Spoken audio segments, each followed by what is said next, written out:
Hi, my name is Jodi. I am a one-star platinum. I am a IATAN card holder, and I book quite a lot of travel. What makes me a good travel agent is I am detail oriented. So today I'm going to talk about details with you. So let me go ahead and share my screen.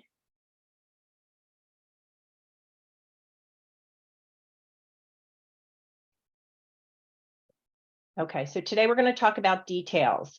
I'm not going to go the building side. I'm going to go more on the booking side regarding this. So prior to booking a client, these are things that are should be easy. You should know this, but that doesn't mean that everybody does. Number one is be on time for a client's phone call. So when I have calls for my agents, I will give them 5 minutes to get on my call. And if they are not on within 5 minutes, I will cancel the call. The reason why I do that is if they are going to be late on a call for me, are they going to be late on a call for a client? Set your alarms. When I have a client phone call, I set my alarm for 10 minutes prior. I make sure that I go over all the information they sent me and I'm ready. And I call them exactly on time. I don't call them early because they might be doing something, and I don't call them late. I am on time. Come prepared for the phone call. So that's where details come into plan. So I will always have them fill out a form. Once they fill out that form, I will pull it up and just see if I can get them within their budget. So I'm prepared for the phone call to say, you know what, you gave me this as a budget. Are you able to go up higher, or can you do less nights? Because I want to be prepared for that. I want to tell them that, you know what you gave me is not doable. I don't want to get off the call, get their hopes up, and then tell them that. I sort of get an idea. I don't do a quote, but I just have an idea of what they are looking for is in budget. Details you need to get: number of adults, number of kids, ages of kids at time of travel.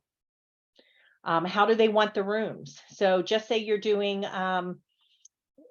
3 different families and they just tell you we have 6 adults and 5 kids. Okay, how do you want the rooms done? Tell me how many adults in each room, how many kids, and the ages of the kids. You need everything broken out. So you need those details. What type of bedding? What type of hotel view? Are they okay with garden view? Do they need an ocean view? Are they okay with double beds? That's details. Check the website of the hotel to see. I just booked Dreams Macau. The website says queen beds. The VAC said double. So I contacted the hotel and they said, no, we have queen beds. That is a big difference for a lot of people. So type of bedding, hotel view, type of resort. What are they looking for in a vacation? Are they looking for a party resort? Or are they looking for a quiet resort? Are they looking for adventure travel? What are they looking for? So get as many details as possible. Preference of airline. Some people will only fly American, will only fly United, will only fly Delta. Are they open to Frontier if they can save money? What type of seats do they like? Are they window middle? Are they aisle? Are they aisle middle? Ask those questions. Get as much details as possible. Are their passports up to date? Up to date is subjective. So if they're going somewhere that needs the passport valid for 6 months post-travel, that's what up to date means. Is your passport valid for 6 months past when you come home? And are they ready to book now? That is a big one. If they say, no, I'm actually just sort of price shopping, I'm not ready to book for another month or 2. Great, I will reach back out to you then to get you a quote because pricing does change. So get as many details as possible when you qualify them, okay? This is one website everybody should know, travel.state.gov. On there, you can find out the validity of passport details. You can make sure your client's passports will be valid per the requirement of the country. For Mexico, it needs to be valid during time of stay. For other countries, I believe Spain, don't quote me off the top of my head, it needs to be 6 months post-travel. So you can look at that, and I will show you at the very end. I'll share my screen and show you that at that time, what travel.state.gov looks like. You're going to find any forms needed for entering the countries. You're going to find details if persons with a criminal past are able to enter the country. So if you are booking an Alaska cruise, they stop in Canada. If your client has a DUI, has I believe even a misdemeanor and a felony, they cannot go to Canada unless they fill out paperwork and get approved. So that's a question. It's a hard question to ask your clients, but it's a detail that you need to know that, does anybody have any criminal past?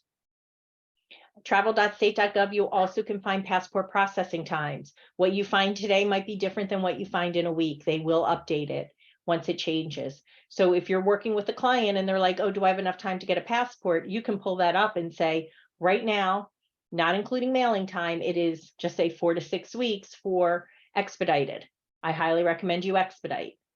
So all of those things are on travel.state.gov. So you really should have that bookmarked. Follow up after sending a quote. So these are, I know, like details. Don't just send a quote and let it be. Some people will give the quote on the phone. I do not give the quote on the phone. I will send the quote. A day later, I will contact them and say, hey, just wanted to make sure that you received the quote, see if you had any questions. With Travefy, which I use, it is a paid service for giving quotes and itineraries and all of that. It will show if somebody viewed the itinerary. So at least I know if they viewed it or not. But even though I may have seen that they viewed it, I still will ask them. So when I give a quote, I will have on my calendar to follow up the next day.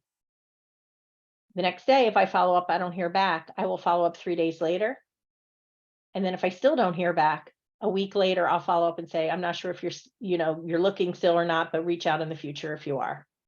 So I follow up 3 different times if I don't hear from them. Another thing, sometimes our emails go to spam. So what I will do is I will also text them and say, I sent you an email. I'm not sure if it went to spam or not. Okay. So when booking the trip, triple check, not double check, triple check prior to booking. The airport.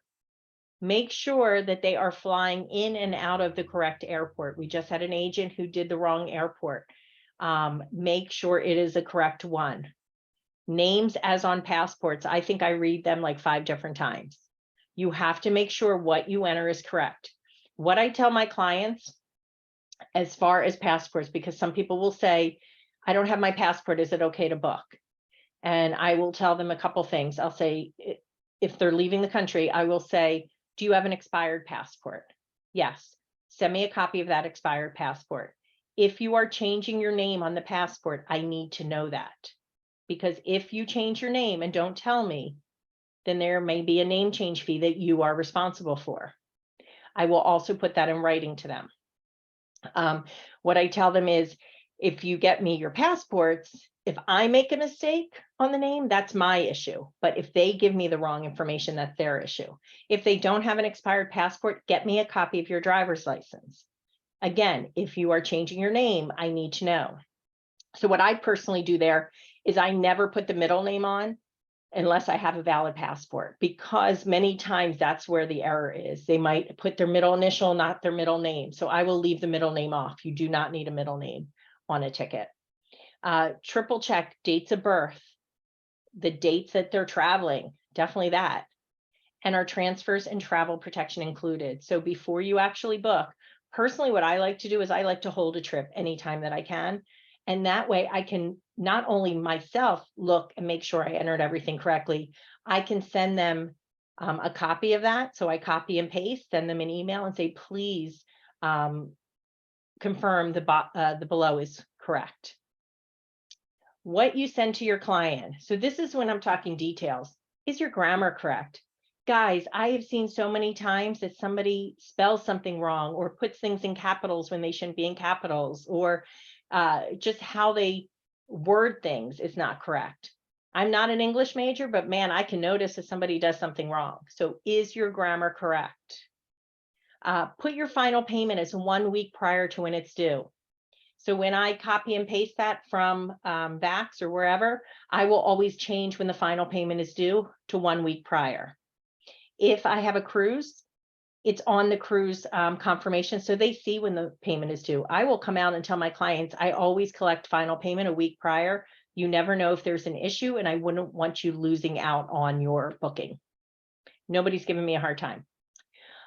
If sending, this is a huge one. I made the mistake. I just had an agent who's very good make the same mistake. I've never made the mistake again. This was 2.5 years ago. If sending a confirmation from the supplier, make sure it is not the agent copy. So for me, I brand things as my own. I put it in Travefy. However, if I book cruises, I won't always, I will send it from the cruise line. If I book certain places such as Europe Express, who do an amazing job on their on what they send to us, make sure it is not the agent copy. The agent copy will show commissions. So details, make sure you're only sending the client copy. Other details to get are get frequent flyer numbers and known traveler numbers. I actually will tell people TSA pre-check and global entry because they don't understand all the time what known traveler numbers are. You can enter these with the supplier directly into the airline's website. So if they don't give it to me right away, I actually don't go into VAX or wherever to enter it. I will go right into the airline, because when you get your confirmation, there's a confirmation code, but then there's also an airline confirmation code. Take that airline confirmation code, go right into the airline's website to manage booking with the client's last name and that number, and you can enter it right there. Okay. So the trip's booked. Enter the commission tracking form as soon as the trip is booked. Make sure the booking number is correct, as well as the Akimbo identifier number that you entered in your back office is correct. I've had numerous agents say I haven't been paid and blame Archer, when in fact they entered their Akimbo credit card number, not their identifier number. They didn't enter their identifier number at all, or they put the wrong booking number. So make sure that you enter it as soon as possible and that all the information is correct. And sometimes also what happens is, like, I've had it where I gave the confirmation number, but a hotel changed the confirmation number. So when I filled out my where's my commission tracking form, I gave them the details and they came back and said, we have it under a different number, but we found the booking. So calendar and tasks, this is huge for being detail oriented. So if you're working with the Traveljoy, Travefy, they do have a task thing there. I personally love Google Calendar. So when I book something, as soon as I book it, I will put on my calendar for three weeks prior and 1 day prior to the final payment due date to send a reminder to my clients. When I send it 3 weeks prior, since I do have their credit card information in Travefy, I will say, are you still using the same card ending in 0000, or would you like a new card? I will send you a new credit card authorization form. 2 weeks prior to the trip, I contact the resort for a complimentary amenity, and I make sure any requests are asked again. So I may have requested 2 double beds. When I made the booking, I will then go ahead and request it again. So I always make sure those requests are there and follow up. Don't just put it on your calendar for 2 weeks prior. Once that 2 weeks comes up, you reach out to the resort. I just reached out to a resort today, asking if they will have a high chair for my clients. I went, as soon as I sent that email, put it on my calendar for 2 more days. If they don't reach back out to me, I will contact them again. But these are what I put on as soon as I book a trip. 2 weeks prior to the trip. This is what I do. This is not what you need to do. I have made luggage tags with my JZW travel on there. So 2 weeks prior to a trip, I will send my luggage tags with a thank you note to my clients and wish them a good trip. 1 to 2 weeks prior to the trip, I will double check with the airlines that seats or flight times weren't changed, and I will send the client their confirmation again so they have it handy. So this is important. Double check with the airlines that seats or flight times weren't changed. Don't look in VAX or Vacation Express. Go directly to that airline. The reason I'm saying that, I had a client, had good seats for them. They were changed to sit right next to the bathroom. There is no way this client wanted to sit right next to the bathroom. I want to find that before my client finds that.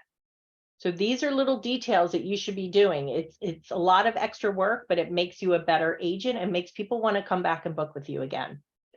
If flight times were changed and the transfers are not part of a package, you have to contact a transfer company and notify them of any changes. Most transfer companies will follow the flight number, so it's fine, but I still notify them.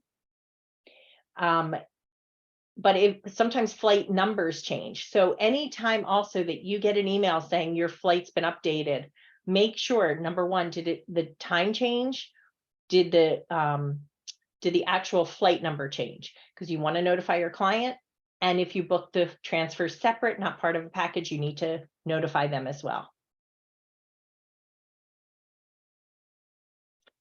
One day prior to the trip, I will text the client to have a great vacation. I always do that. If it's a weekend, I still do that. The day after a client returns from the trip, send a thank you or traveler feedback form. So these are all the things, like I said, I put on my calendar as soon as I book. So I also add my links for reviews on my traveler feedback form. I will put in the chat later my document with all my links, which will help you with that. The reason I put that on the traveler feedback form is as soon as they come back from their trip, I will send them the traveler feedback form. Thank you so much. I hope you guys had a wonderful vacation. Would you mind taking a minute to fill out this form? And if possible, leave any reviews for me. So I will have my Facebook link. I will have my Google link for reviews, as well as, my gosh, I'm totally blanking. It's in a Travel Leaders Network. Okay. I also add to my calendar the day I expect to receive commission. So if somebody travels and they're getting back mid-February, I will have on mid-April, April 15th, I will have on my calendar, did I receive commissions for Smith family trip? Okay. And then I also put any details on calendars such as wedding day, anniversary, birthday, etc. And I put it there annually. So I just had 2 honeymoon couples go away. I put on there their wedding day. So I contacted them before their wedding day and wish them a wonderful day. What I also do is then I went and starting next year, I put on there their anniversary. So that way, every year I will just shoot a quick email. Happy anniversary. I hope you guys have a great day. It's you remembering them, and then you're also in their minds if they're going to book other travel. Okay, so here's some just miscellaneous details. If a client is traveling with a minor outside the country and not traveling with the other parent, have them get a notarized letter written by the other parent allowing them to travel outside the country with that child. You need to have them get that letter. Okay. I've also had it where, like I just had a mom and 2 kids go on a cruise, and I had her get the letter. She's married, but the husband couldn't go. So he just had that letter written that, yes, she is allowed to travel outside the country. If you know what a transfer company shirts or signs look like, let your clients know. Add a picture to their confirmation so it's easy for them to find that transfer company. I already talked about grammar. When you send something to a client, make sure your grammar on social media posts do not have errors. Make sure you have a call to action on your post. So I read some of these social media posts and I'm like, I would not book with you because of your post. Your grammar should be perfect. I mean, you can have some little, emojis and things like that, but you should have the grammar good. I had one agent who is no longer with us, who left the company, but she would put everything in capitals. And I kept saying to her, it looks like you're screaming at people. She put everything in capitals. And also make sure you have a call to action on your post. Nothing worse than you posting something and nobody not saying how to contact you. Call or text this phone number or email info@jzwtravel.com. You should have that on there. When I first talk to a client, I always ask them, were you referred to me? And if so, by who? I will then send that person who referred them a thank you card, and I include a $10 Starbucks gift card. The other thing too is figure out if layover times are long enough. Today I'm working on a trip to Belize, and the best time for them to fly is at 5:15 a.m. And she goes, I want to go later. And I said, well, the problem is if you go later, it only gives you an hour in Miami, and that's not enough time, because if you're delayed, you're not going to make that flight. So what I normally do is I will only do a layover going out of the country for an hour and a half or more. Coming back into the country, I will do a layover of 2.5 to 3 hours because they have to go through customs. So you have to figure that out. This is stuff that you guys have to do on your own, not have your clients do. You have to give them knowledge about things like that. All right, so details for the clients. Don't just send the confirmation to the client, but give them details. Give them all-inclusive or international international pointers. I do have that on my document as well. Give them any forms needed to be filled out and when they need to be filled out. So I know for Mexico, if you're going in the Cancun to Tulum area, they have to pay for visit tax. So that's any taxes that need to be paid. In Dominican Republic, they have to fill out a, I don't know if it's an ED ticket or what it's called, but they have to fill that out up to 72 hours prior to arriving and up to 72 hours prior to leaving. How do I know this? I hear other people, I'm in Facebook groups, it's on travel.state.gov, things like that. So you have to, if you read something in a chat about a form, mark that down. And any apps to use for resorts or cruises. I just booked a Virgin Voyages cruise this morning. So I let them know, hey, you can get on the app, you can book excursions right now. And 45 days prior to you leaving, you can go and you can book your meals. So how did I know about the 45 days? When I contacted Virgin yesterday, I said, I know that they can book their meals beforehand, but when can they do that? And she's like 45 days prior. So we need to give these details to the clients because we are not just here to help them with pricing and to book a trip. We're here to help them every step of the way of the trip. So in conclusion, to be a successful travel agent, you need to be detail oriented, not your client. You need to be. We are the researchers for our clients. They trust our knowledge and we may not know all the answers, but it is up to us to find them. So if your clients ask a question and you don't know an answer, just say, I'll get back to you on that. Ask your mentor, ask in a chat, ask somewhere, but it's up to us to know that. Okay. So I'll go over some questions and then I will go into travel.state.gov and I'm going to show you something on American as well. So you know what, Daryl, I've never had to ask for the redress number, but that is part of known traveler numbers, but nobody's ever had a redress number from my clients.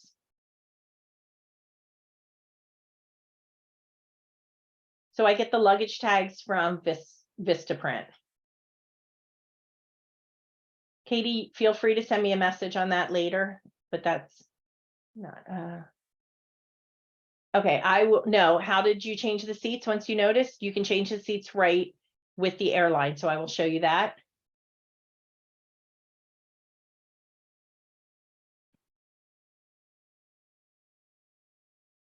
Okay.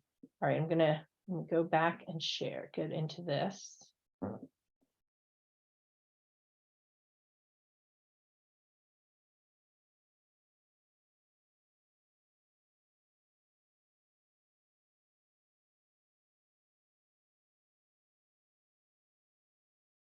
Okay, so this is travel.state.gov.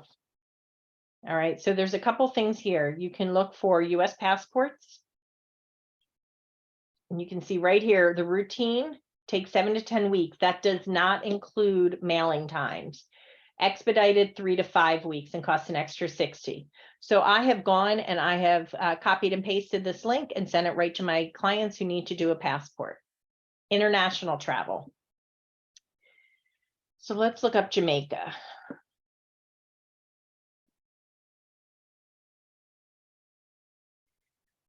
Passport validity must be valid at the time of entry and exit. Unfortunately, not every airline knows that. Some airlines think that it needs to be 6 months post, but this is what it is. And they need at least 1 page of their passport. I really don't tell my clients that, but maybe I should. Then you can go down to entry, exit, and visa requirements. Okay. So let's go into, let's see if the Dominican Republic has.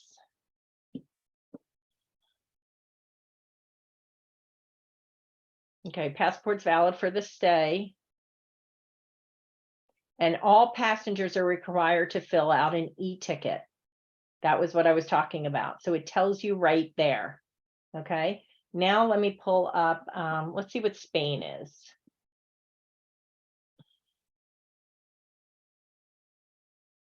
Six months recommended, 3 months beyond your date of departure is required.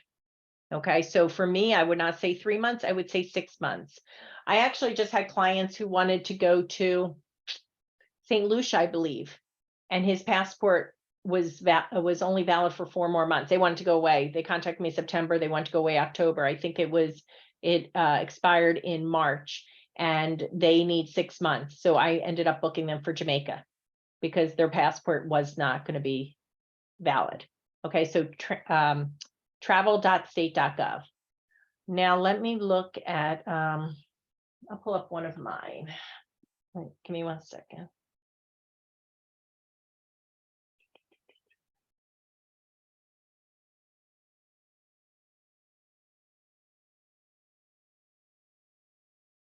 Okay, so I'm going to pull up one of mine that I have the code for.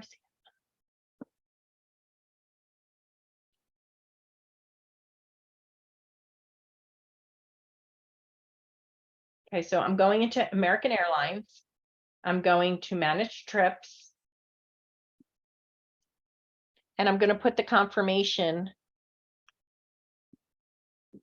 not of the trip, but of the airline confirmation code, which if you're looking at VAX, the reservation number is at the top, and then where you're doing the flights, it is right there. It'll say that. So right here, I'm going to see that we're 9B and C. I'm going to go to change seats. I'm also going to see if the time changed. Okay, so if I wanted to change the seats, I could do it right there. And then on the way back. Okay, so that's how you change the seats. That's how you check the timing, all of that. All right. Let me get you my links.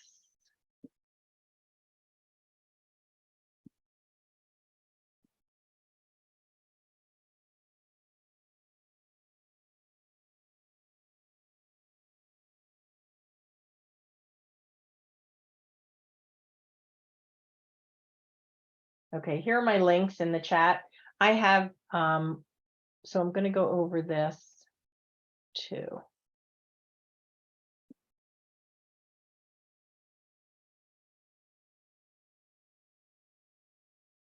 So on here, I have my traveler feedback form. You can make it your own. I did it through Google Forms. You can't copy. It doesn't allow you to copy, but you can make it your own. And I gave my links. So right here, they're going to go right to my Google, how to do a review. Boom, right there. Travel Leaders Network, how to do a review. And I've changed all mine to tiny URLs, so I named it rather than some other long link. Now, Facebook, you can't do it right to reviews. It doesn't supposedly work. So I told, Facebook told me to go to get them to my page, and then they can click on reviews. All-inclusive resort pointers. I want to open it. So this is what I sent to my clients. It does change if I find something else, but I give them all this information. So they have all of this. Okay, details such as, this is an important one. If you go to an all-inclusive, most all-inclusives, men have to wear long pants and closed-toe shoes to eat dinner at the restaurants. You don't tell your clients that, they might have to end up at the buffet. So that's for you to tell them. Okay, and then the other thing I have is international travel tips. Just a little bit different, some are the same, some a little different. Okay. Let me go back. Sorry, just looking at the question. Yes, I do use a credit card authorization in Travify. So Kelly, sometimes you can pick the seats on VAX during booking. With the new NDC fares, you cannot. You have to pick them 24 hours afterwards. But if it allows you to pick, yes, pick. If not, oh, and another thing, if you're doing Frontier, and you're doing the exclusive nonstop, you won't get the seats or the confirmation code until 45 days prior to the flight, I believe it is. So you need to let your clients know that too. Sabrina, they're both great. I would just suggest doing a free trial on both. And if your mentor has Travefy or TravelJoy, they will have a referral link for you. Okay, I had a client recently asked for an expedited application. The passport agency said she had to wait until 2 weeks of travel. No, that is if they're going in, if there's an issue, something like that. But no, an expedited is you fill it out online. You can fill it out online. Oh, that's smart. Some people use blank Post-its on passport pages to save blanks for countries that require a certain amount. That's smart. I have not checked COVID requirements in well over a year, I think. You don't have to avoid NDC fares, Kelly. Just sell it with travel insurance. Yes, if you scroll up, Stacy, I put all those links in there. I did post, I think I posted it, right? Yes, just a few up. Okay. All right.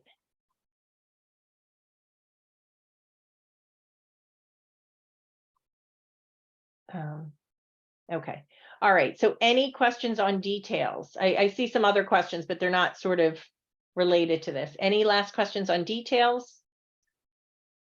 And I mean, like I said, a lot of this stuff people know, but it's for us to make sure that we do this for our clients. Okay, I'm going to stop recording. Thanks, guys, for joining me.